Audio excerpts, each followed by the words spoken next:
आज का class atomic structures का सेकेंड लेक्चर सेकेंड है। और ये जो टॉपिक जो बताने जा रहे हैं बहुत इम्पोर्टेंस है कंपटीशन के लिए भी, 12th बोर्ड के लिए भी, 11th क्लास के लिए भी। एटॉमिक स्ट्रक्चर एक ऐसा चैप्टर है कि फिजिक्स में भी पढ़ना है और केमिस्ट्री में भी पढ़ना है। और ये जो टॉपिक बता रहे हैं बहुत इम्पोर्टेंस है, ध्यान से लास्ट वीडियो तक देखें। बहुत बड़ा वीडियो नहीं है, 20 से 22 मिनट का चलेगा, लेकिन लास्ट वीडियो तक देखें और नोट्स बनाते जाएं। तो हम लोग बात करें एटॉमिक स्ट्रक्चर में टर्म पढ़ना है electromagnetic wave. Electromagnetic wave theory. ध्यान दें, इलेक्ट्रोमैग्नेटिक वेव क्या है। वेव तो बहुत तरह से होता है, किसी मीडियम में होता है। आप शांत पानी है, शांत पानी में पत्थर का टुकड़ा डालते हैं और वहाँ पर फोम का टुकड़ा डाल दें। शांत पानी है, फोम का टुकड़ाओं में फेंक दें और उसके बगल में पत्थर का टुकड़ा फेंक करके देखेंगे तो वहाँ पर गोल गोल निकलेगा और किनारे की ओर मूव करेगा। इस तरह से वेव प्रोड्यूस होगा। लेकिन जो फोम डाले हैं वो अपने जगह पर केवल ऊपर नीचे जाएगा, ऊपर नीचे होते रहेगा, लेकिन वह एक जगह से दूसरी जगह नहीं जाएगा। तो एक्चुअल में पानी में जो पत्थर का टुकड़ा डाले हैं तो वाटर मॉलिक्यूल्स केवल वाइब्रेट करता है, ये नहीं कि अपने जगह से उठ कर करके और किनारे की ओर चला जाता है। वह एक दूसरे को केवल पुश करते हुए अपने मिड पॉइंट पर वाइब्रेट करता है। अब ध्यान दें, यहाँ पर इलेक्ट्रोमैग्नेटिक वेव किससे, कैसे साउंड जो है इलेक्ट्रोमैग्नेटिक वेव नहीं, क्योंकि किसी मीडियम से होकर ही पास कर सकता है।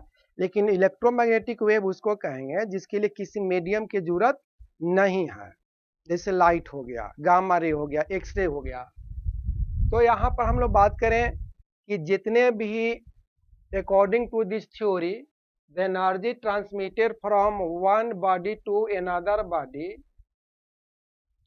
From the wave and this wave travel in a space with same speed of light. ध्यान दें, इलेक्ट्रोमैग्नेटिक वेव उसको कहेंगे जिसमें इलेक्ट्रिकल और मैग्नेटिक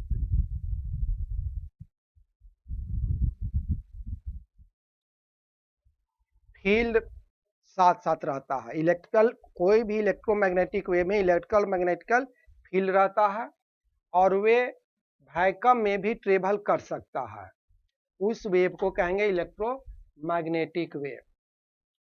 ध्यान दें, यहाँ पर एनर्जी का जो एनर्जी कहा गया इलेक्ट्रोमैग्नेटिक वेव को। इलेक्ट्रोमैग्नेटिक वेव या लाइट एनर्जी, रेडिएशन एनर्जी का जो ट्रांसमिशन होता है एक बॉडी से दूसरे बॉडी, से सन से अर्थ तक आ रहा है या बल्ब जल रहा है वहां से ट्रेवल कर रहा है, तो वह जो है वेव के फॉर्म में ट्रेवल करता है और स्पेस में सेम स्पीड से ट्रेवल करता है। इसका स्पीड याद रखेंगे 3 × 10⁸ मीटर पर सेकेंड होता है। इस वेव को कहेंगे इलेक्ट्रोमैग्नेटिक वेव और रेडिएशन एनर्जी।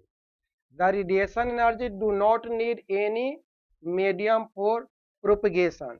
जितना भी इलेक्ट्रोमैग्नेटिक वेव है उसको ट्रेवल करने के लिए किसी मीडियम की आवश्यकता नहीं होता है। जिस प्रकार साउंड या पानी में जो वेव प्रोड्यूस करते हैं इस तरह से वहां पर किसी मीडियम की जरूरत नहीं होता है। जैसे सूर्य से लाइट एनर्जी अर्थ तक आता है इलेक्ट्रोमैग्नेटिक वेव की। तो जितना इलेक्ट्रोमैग्नेटिक है, जैसे रेडियो वेव है, माइक्रोवेव है, इंफ्रारे है, और भी रेस्ता, एक्सरे हो गया, गामा रे हो गया, लाइट रे हो गया, ब्लू रेड हो गया, ये सभी का जो वेलोसिटी होता है इतना ही होता है। अब हम लोग बात करें, ये तो बात समझ में आ गया इलेक्ट्रोमैग्नेटिक वेव क्या है।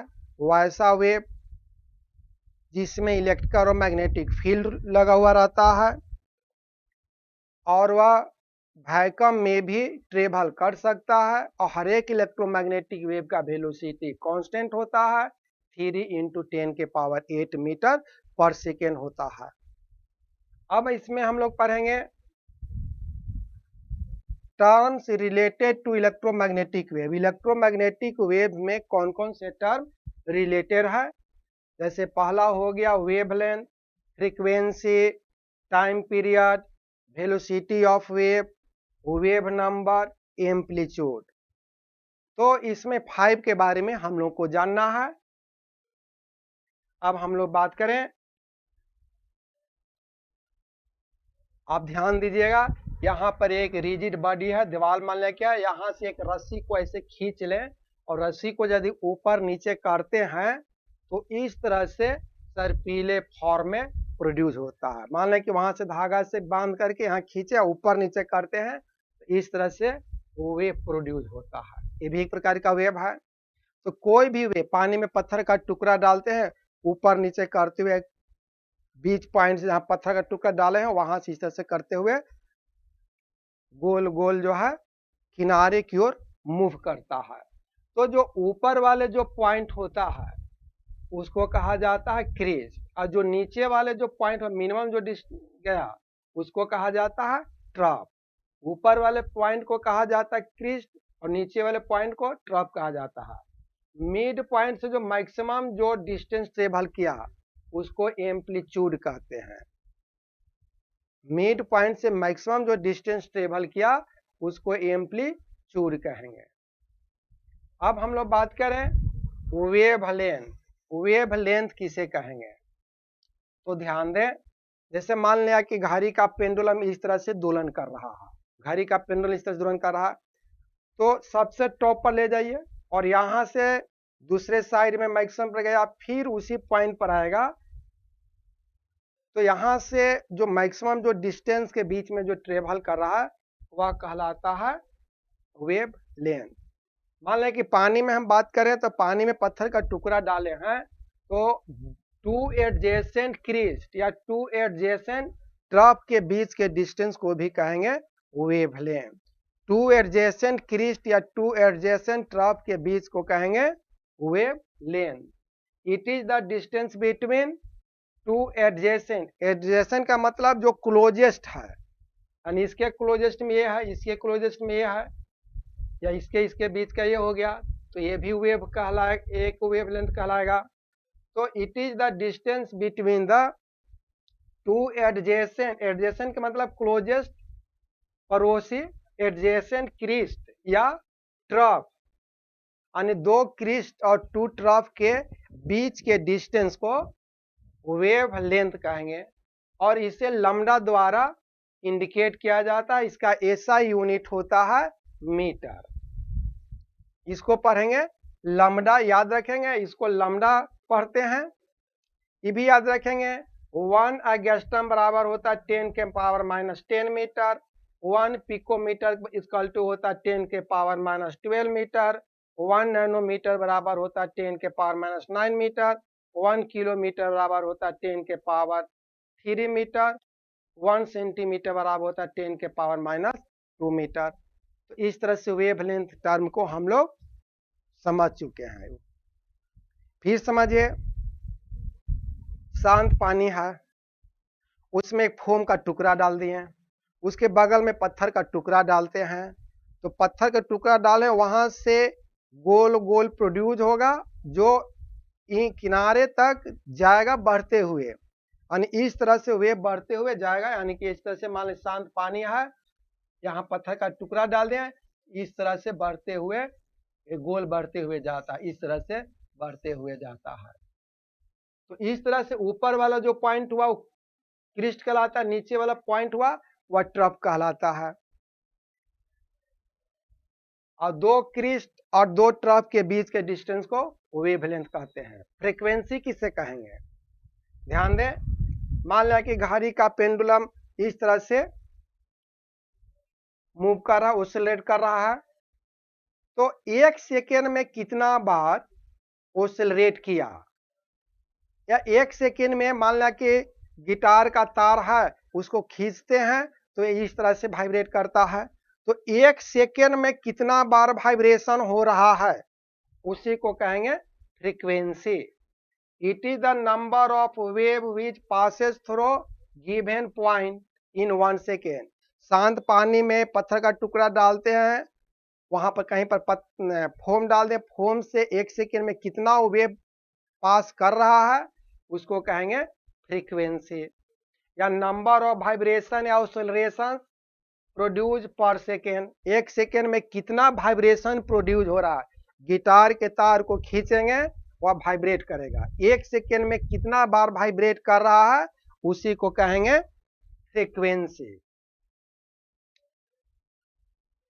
हम लोग का सुनने का जो साउंड भी क्या है, वेव है, और हम लोग 20 हर्ट्ज से 20 हर्ट्ज से 20,000 तक के हर्ट्ज के साउंड को सुनते हैं, जबकि चमगादड़ जो है 20,000 से ज्यादा फ्रीक्वेंसी वाले साउंड को भी सुन सकता है। और डॉग जो है, कुत्ता है, 20 से भी कुछ कम रहेगा तो सुन सकता है। अब ध्यान दें, इसका यूनिट होता है सेकेंड इनवर्स, और इसको हर्ट्ज से इंडिकेट किया जाता है HZ, और इसको कह सकते हैं साइक्लिक पर सेकेंड। जैसे मान लें कि आप साइकिल चला रहे हैं और 1 सेकेंड में मान लें कि 5 पेंडल लगाते हैं, तो पेंडल लगाने का जो फ्रीक्वेंसी हो गया 5 हो गया। मान लें कि घड़ी का पेंडुलम 1 सेकेंड में 10 बार रोटेट कर रहा है, मूव कर रहा है, तो इसका जो फ्रीक्वेंसी 10 हो गया। तो 1 सेकेंड में कितना, शांत पानी में है और वहां पर फोम डाल दें, उसके बगल में कहीं पर पत्थर का टुकड़ा डालते हैं, तो फोम से देखेंगे कि 1 सेकेंड में कितना वेव पास किया, उसके संख्या को कहेंगे फ्रीक्वेंसी। इसका यूनिट होता है सेकेंड इनवर्स, हर्ट्ज या साइक्लिक पर सेकेंड। अब है टाइम पीरियड। टाइम तो समझ रहे हैं कितना समय लगा, तो एक ऑसिलेशन करने में, एक वाइब्रेशन करने में जितना टाइम लगेगा उसको टाइम पीरियड का। जैसे मान लीजिए साइकिल चलाते हैं तो एक पेंडल मारने में कितना टाइम लगा, वह उसका टाइम पीरियड हुआ। मान लिया कि आपका घड़ी का इस तरह से ऑसिलेट कर रहा है, तो 1 सेकेंड में कितने बार वह ऑसिलेट किया, वही उसका टाइम पीरियड। 1 सेकेंड, 1 से गलत बोल रहे हैं, एक वेव प्रोड्यूस करने में, या ध्यान दें, एक वाइब्रेशन कंप्लीट करने में या एक ऑसिलेशन कंप्लीट करने में जितना टाइम लगेगा उसको टाइम पीरियड कहेंगे। The time taken to complete one oscillations or vibrations is known as time period. The time taken to complete one oscillation or one vibration is known as time period. It is denoted by capital T. Its unit is second. Time period बराबर होगा 1 upon frequency, T is equal to 1 by nu. ये formula याद रखेंगे, ये formula याद रखना है। Velocity of wave, तो वेलोसिटी का मतलब समझ रहे हैं कि 1 सेकेंड में कितना दूर वेव गया। अब वेव मान लें कि पानी में पत्थर का टुकड़ा डाल रहे हैं, तो वेव तो उसके चारों तरफ गोल गोल प्रोड्यूस हो रहा है, तो डिस्टेंस क्या लेंगे, तो लीनियर डिस्टेंस लेते हैं। ध्यान दें, याद रखेंगे, it is the linear distance, it is the linear distance travel in 1 second. It is the linear distance travel in 1 second. यानी 1 सेकेंड में लीनियर डिस्टेंस जितना दूर गया उसको कहेंगे वेलोसिटी ऑफ वेव। इसको इंडिकेट किया जाता है V से या C से। V से इंडिकेट करते हैं या C से इंडिकेट करते हैं, V और C से इंडिकेट करते हैं। Its unit is metre per second होता है। C इज इक्वल टू होता है न्यू लैम्डा। वेलोसिटी बराबर होता है फ्रीक्वेंसी इंटू वेवलेंथ।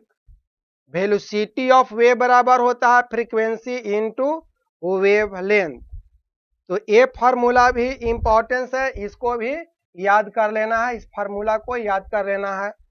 C का मतलब होता है वेलोसिटी ऑफ लाइट या इलेक्ट्रोमैग्नेटिक वेव। ये है आपका न्यू, न्यू का मतलब होता है फ्रीक्वेंसी, ये आपका लैम्डा है वेवलेंथ। अब हम लोग बात करें वेव नंबर। वेव नंबर को न्यू बार से इंडिकेट करते हैं। वेव नंबर को न्यू बार से इंडिकेट करते हैं। It is the number of wave present in 1 metre distance. 1 metre distance में कितना वेव है, उसके संख्या को वेव नंबर कहते हैं। It is denoted by nu bar. यह जो होता है वैल्यू, इसका वैल्यू होता है reciprocal of wavelength. Reciprocal of wavelength होता है, यानी वेव नंबर बराबर होता है 1 upon wavelength. Nu bar equal to 1 upon lambda. Amplitude, amplitude बराबर होता है it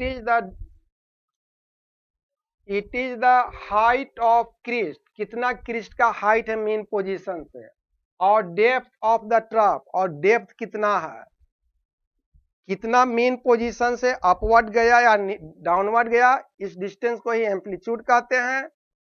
it is denoted by small A. इसको स्मॉल ए से, इसका यूनिट होता है मीटर। तो इस तरह से हम लोग ये चीज में पढ़ चुके हैं।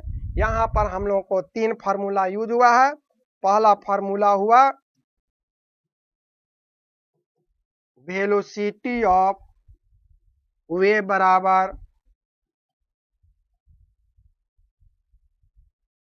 फ्रीक्वेंसी इंटू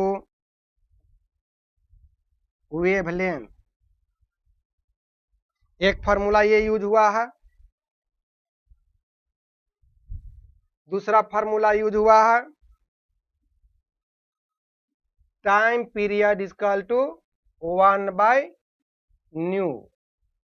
और तीसरा फार्मूला यूज हुआ है वेव नंबर को इंडिकेट करते हैं nu bar equal to 1 by lambda. तो ये हमें 3 फार्मूला इसमें यूज हुआ है। ये तीनों पर प्रॉब्लम बतावेंगे। कितना टाइम हो गया?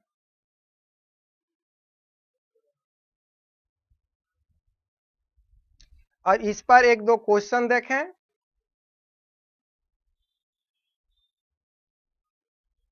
आपका किसी रेडिएशन का दिया हुआ है फ्रीक्वेंसी, और उससे निकालना है टाइम पीरियड या वेवलेंथ या wave number.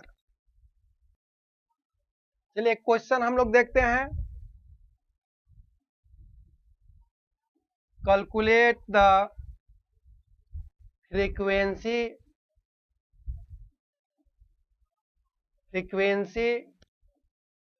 and time period of photons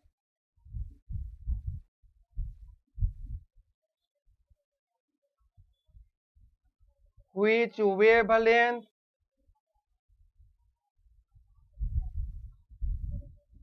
is 4000 angstrom.